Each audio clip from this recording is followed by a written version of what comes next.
Okay, so this is actually the second time that I'm trying to record this. Unfortunately, the lighting wasn't very good yesterday. The clouds kept on changing the natural light that I use. And also currently I am sick. So if my voice sounds a little bit different than what it normally does, that is why. 1 out of 10, don't recommend. Now, one of the things that I'm not very good at is street photography. I have taken some good street photos before, but it is not my specialty. I just don't gel well with the human element that is in street photography. I like to have a greater sense of control, and even with Mother Nature, landscape photography gives you a greater sense of control than working with other people. With street photography, you have to love the human element. Now that being said, I do try to get out of my comfort zone. And one way to do that is to, well, go out there, walk along the streets, and go take photos. But you can feel quite nervous doing that on a regular day. So one of the best ways to do that is to just simply go to a street festival. At street festivals, it's common to see cameras all the time. So people are a lot less likely to be irksome and difficult when you are out and about with your camera. This can lower your stress levels quite a bit when dealing with other people. Now, as I like to do, I often go ahead and make things more complicated than it is. Sure, I could go out with just one camera and practice street photography and actually get good. Or, on the other hand, what I could do is take every single bloody camera that I own almost and just get used to using them in different environments. And then all of a sudden, I'm equally as bad at all of them.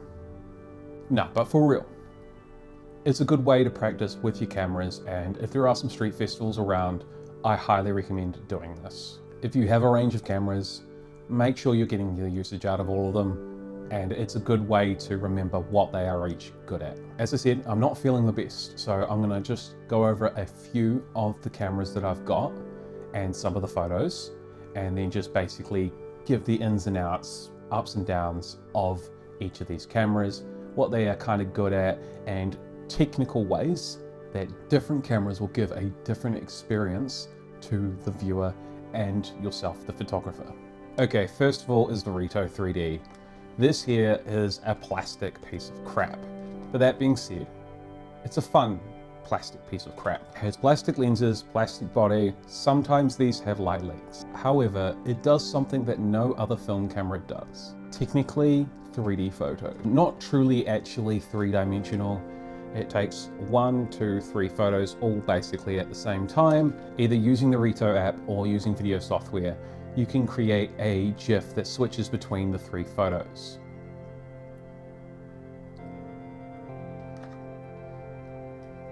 This will go ahead and create a sort of pseudo sense of depth. Now, sometimes the photos have more depth and sometimes they have less depth. You've also got the fact that you are essentially taking a half frame photo, 3 of them all at once, and you will get less resolution. However, it is fun, it is a bit more unique, and if you look at these color photos that I took last year, I actually think color suits us a lot more than black and white, and it's just a really fun way to take photos of people and just gives your photos a little bit more energy. Now, the next camera on my list is my pano camera. Cameras that take true panoramic photos are few and far between. And what I mean by true panoramic photos is this. A true panoramic photo, in my opinion, is not one that has the 35mm and then cuts in to crop down the photo and thus expose less of an image. A true panoramic photo should be wider than standard 35mm. Now, the only true panoramic camera out there that does not have a swing lens is the well-known Hasselblad X-Pan. Now those are expensive. However, you can 3D print pano cameras now, and you can put a medium format lens on that camera so it has a large enough image circle so that it can take a panoramic photo. Or in my case, find someone did it 20 years ago before 3D printers were a thing and pick it up for like $100. Now, my particular pano camera does not have the widest sense of view, nor does it necessarily get you the best image or composition out there. However, when you get the composition right, especially with center weighted shots, you can get this very, I know the term, you hate it, but cinematic looking photo. Whilst I predominantly will use this camera for landscapes, as I find it a little too tight for cityscape environments, it is quite a different way to take a photo, and when the photo hits, there's just no comparison between it and standard 35mm, in my opinion. So there was 2 festivals in March that I used to practice at. Now, I brought with me 3 cameras on the first day: the Rito 3D, the pano camera, and this. This is a 35mm waist level viewfinder camera that you might have not have heard of. It is called the Africa Ambiflex. Not as famous as the Canon F1 or the Nikon F series with their waist level viewfinders. Now, one of the things that some street photographers do is they do what is called shooting from the hip, which is essentially you kind of preconceive where your focus is going to be with zone focusing, and then you try not to bring the camera up to your eyes where it will be more noticeable that you are trying to take a photo. Instead, you would shoot more from your hip. This comes with some benefits, one being people less likely to spot you, but 2, more unique angles. But that being said, it is kind of a hard thing to do. Now, I did have some problems with this camera originally, but it seems to be all kosher now. The cool thing about this camera that is different from any other camera that I've owned or seen is its light meter is right at the top here. Now that's quite cool for a number of reasons, but the main one is you can more shoot from the hip, be looking down and adjust your aperture and shutter speed. Between the 2 arrows, you're going to go ahead and see that your exposure is correct. And yes, these older cells on here genuinely don't work very well. However, in this case, I got lucky and it works. Now, I don't always try go out and shoot from the hip or with this camera, and there are some downsides too. I'm not very good at shooting from the hip. I would like to practice that some more. But also, one of the key problems with this camera is that when you look down at this, and I find this actually a common theme with pretty much all waist level viewfinders, but in particular 35mm waist level viewfinders, this is fucking useless. All you see is glare. That makes it basically useless for the most part. You're basically just as blind as shooting from the hip with anything else. But hey, that being said, being able to meter from the top is a really cool feature that I wish every other camera that I owned had. It would just make it so much easier for a lot of my cameras when I'm going out and photographing, if I didn't have to look through the lens at every moment to go ahead and make sure that my exposure is correct while having an external meter. Now, as for the second event of the month, that was at the end of the month. The first event was at the first, kind of fitting if anything. I wanted to get a bit back to basics, and one of the best ways to get back to basics is rangefinders, of course. Now, rangefinders have their benefits to getting things in focus, and they also have their downsides. Benefit is you don't have to have the best eyesight to go ahead and get a in focus image, because all you need to do is see that 2 objects line up inside the mirror here. That being said, some of the viewfinders are quite worn and the second image is not that bright, and therefore you're just going to go ahead and struggle regardless anyway. But that being said, it was a hot sunny day. I was shooting f16, so I was mainly going to get things in focus regardless. And what can I say? There's nothing really much other to say other than I was shooting some expired Portra 400 at the time, and I decided to go ahead and shoot it at 100 ISO, and the photos came out all right. Considering how it possibly had been stored, I was expecting the absolute worst, and well, actually it came out not too bad. If anything though, it did come out pretty standard looking for street photography. And by standard looking, I just mean more where subjects sat, the framing, everything about it was just more standard. And I'm a person who just doesn't do standard. So I guess the lesson I learned from that is, yeah, these cameras are great, they're really good, but I never feel like the subject stands out. I never feel like my images stand out. Now that being said, I could just be a better photographer and actually take more interesting compositions and really get outside my comfort zone and try really push with it. But that being said, there is something to be said by shooting with different formats and getting more striking images that are totally different. And this is where this comes along. And if you're wanting unique, I think this is where this camera shines in this modern era. While square shooting cameras were more of a thing back in the 80s, 70s and beyond, and of course many of the most famous photographs were taken in the square format, it's not as common these days. And therefore shooting in that very different aspect ratio of 1:1 does create a different vibe and can look like an album cover. And that's one of the reasons why I like shooting in this format, because some of my best street photos were taken with this camera. It's not the most sharpest lens out there, but it is pretty damn sharp. There is a lot of detail that this captures. Of course, it is medium format, so it's higher resolution, but honestly, a TLR is a really good way to shoot street photos with a very different look and vibe. And yes, you do have to deal with the fact that your left becomes your right, your up becomes your down, and your axis is inverted. But I mean, if fighter pilots can do it all the time, I don't see why I can't do it. It's just a good way to make sure that you practice before you go out and try to shoot street photos and just get your brain too confused whilst you're going out and shooting those street photos. So yeah, I would highly recommend practicing at home first. But then, go out on the street and practice. And as I said, festivals are where I practice shooting street photos, but I actually feel quite comfortable with this camera shooting street photos, probably more than any of my other cameras. And when I'm out in like Asia, Japan and China and all that, that's generally the camera that I take the best street photos on, is this one. And I just feel most comfortable with this. And also I feel like a lot more people are comfortable with you having something like this than a more traditional looking camera form.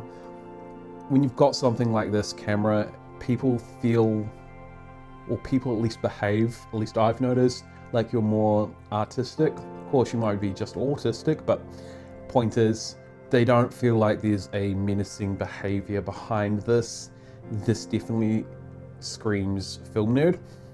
So if you're worried about people and perceiving you in a particularly negative light when going out and shooting street photos, this camera does a much better job at changing people's behavior from the get-go, and you always get some interesting looks with it. Now, I would also recommend, if you're going to get a TLR, there are some amazing cameras out there, Rolleiflexes, Rolleicords, Minolta cords, etc, etc, etc. But there's a reason why I have the Mamiya C220. Either it or any of its other versions, the C3, the C330, which is the model up from the C220, they all have interchangeable lenses, and that's what makes them a more versatile camera than traditional TLRs, because you might not be able to see it behind me, but I've got my other two lenses there. If I wanted to, this would be my main kit to just travel with, because once I've got those other two lenses, I can capture pretty much anything I want, and I think I'm decently able to just in composition with this camera in a very effective way. Now, I will say that I probably didn't get the best hit rate this time around with this camera out of all the cameras that I shot with, but even my more mediocre photos, which there are a few unfortunately this time around, still have at least something to them, which is the format in itself does make them, in my eyes, a little bit more interesting than the traditional 35mm format. And to top it off, speaking about this camera, if you get a photo that hits right, it could be an album cover. It's just naturally inclined for that. I have taken some photos that fit the traditional rules of composition for 35mm, but they do not match the 1:1 ratio. Especially if you shoot like a 2/3 system and you've got there, your end points over here, all of a sudden what you've got is your main subjects, which are sitting at their 2/3 sections. Probably unlikely to actually fully sit in the composition if it is 1:1. So I think if you are intentionally ever looking to shoot an album photo, go out and shoot it in the traditional album format, which this camera is designed for. Now, one thing most street photographers will recommend you learn to do is zone focus. And that's what this camera is here for. This camera is the Fujica 645W, I think. There's a couple of variations of them, but this is the original. This here might look like a medium format rangefinder, except it's not. It's technically a medium format viewfinder. You cannot use this little window here to find your image in focus. It's just to show you what basically should be in the image, but it doesn't actually tell you the focus. All you've got is these little marks here that say 3 meters, 1 meter, 1.5, 5, and infinite. So you have to be able to judge your focusing, especially in those tighter spots between 5 meters and 1 meter. And that's what this camera is great for. If you can get your focusing right and practice with this camera, it has one of the sharpest lenses out there and will create fantastic images. Its inbuilt light meter is extremely good. So when you get things right, you get a very sharp, striking image. And that's one of the reasons why I like going out and shooting with this camera and practicing with it. Because sometimes practice does make perfect. If you go out and practice, you might find something along the way. Now, last but not least is my original 645 camera, my Mamiya 645. I don't use this as much for street photography or traveling with, as you would have seen with my Fujica 645 versus Mamiya 645 video, i.e. which one of these I'm selling. This camera here is quite heavy and very bulky, so it's not very good for street photography. I did actually meet a guy out there whilst I was shooting, and he also had a Mamiya 645 and he was shooting with it, but yeah, it's definitely not the street photography camera of choice.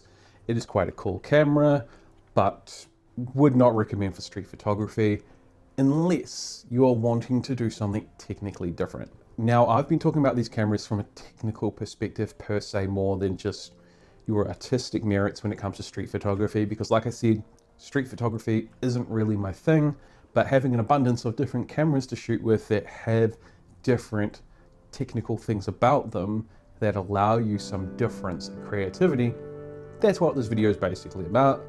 And the Mamiya 645 has something special that none of my other cameras do, and that is this.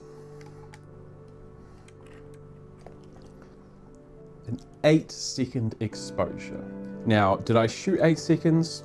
No, because this time around the festival, which is usually cloudy, was instead quite bright and sunny and just clear, perfect weather. How dare it? But what that meant is I didn't have an ND filter to compensate, and it was just too bright shooting at 1 to 2 seconds, especially during the day. So what I was trying to do was do long exposures to capture the movement of people, to create energy and vibe and a feeling and a sense of busyness. Now, there's a very famous photo, I don't know who by, but you can see it here.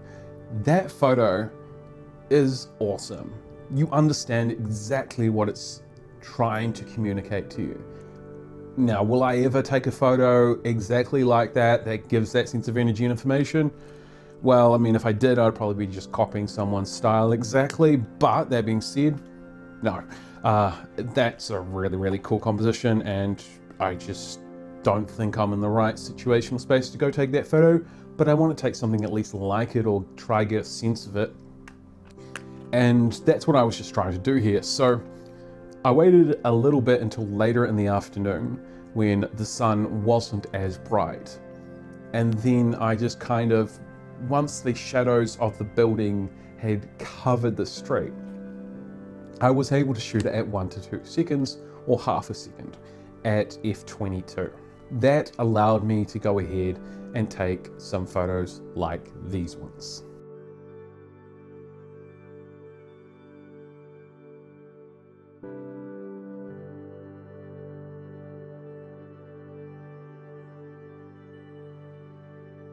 When you have people that are more stationary in the image versus those that are moving, you just get a sense of difference. And I don't have the best way to transcribe it, and I don't think these are the greatest photos ever that I've tried to shoot. I actually think that I actually got better photos doing this technique last year with my Minolta 500 SI, which also can do longer exposures. But that being said, this technical way of shooting does give a sense of difference to the other images. There's a sense of energy and busyness that you just don't get in the same way with the other images. You have a sense of people going, coming back and forth all around, going from a point A to a point B to a point C, etc, etc, etc. And then especially when you have people that are standing still, you get this kind of yin and yang, these opposites all in your one image. Can just make it a bit more creative. That being said, I would say if you're going to go ahead and try this technique, don't be like me. Make sure that you've gone ahead and bought some ND filters or a variable ND filter, even better. As long as you have an internal light meter in your camera, you are gonna be able to take some wicked compositions. And just now, because I was plowing through my cameras and shooting different photos, I wasn't trying to do the best compositions. So please don't judge me on my street photography skills. Like I said, it's not my specialty. This is just a way that I recommend that people should practice street photography. Now, would I say that I've taken the best street photos out there? No. Did I take one too many cameras? Possibly, yes. I definitely feel like the rangefinder didn't add anything to my experience other than me realizing I don't really care for the rangefinder, but that's nothing new. Like I said, this is about just getting comfortable shooting street photos. You don't have to go ahead and experiment shooting with all your different cameras, but it is an easy way to do so if you are going to street festivals that are happening in your city. It's a much more comfortable experience shooting street photography, and you're less likely to get people that might not like what you're doing. It gets you a better relationship with your gear and a better understanding of its pros and cons. There is no such thing as a perfect camera, and there's no such thing as a perfect photo or photographer. It's just about learning and experience. Now, did I take some mediocre photos whilst I was out there? Sure, there were heaps. In fact, there were heaps that, why did I even take those? Is pretty much all I'm thinking. Now, I do think surprisingly that one or two of my pano shots actually might be my portfolio shots from this video. In particular, the opening photo, a cowboy on a roof, or at least a fox cowboy on a roof. It's a fox, F-A-U-X, foe. I think it's foe, is it foe? Anyway, pseudo cowboy on a roof, or cowboy on a roof, whatever you want to call it. It's a cool photo. And the other photo with the person in the center and then the horn on the left-hand side. Both of those photos stand out in my opinion, and the reason why they stand out is because of the very different aspect ratio that that camera provides. As always, it's been real, guys. Until next time.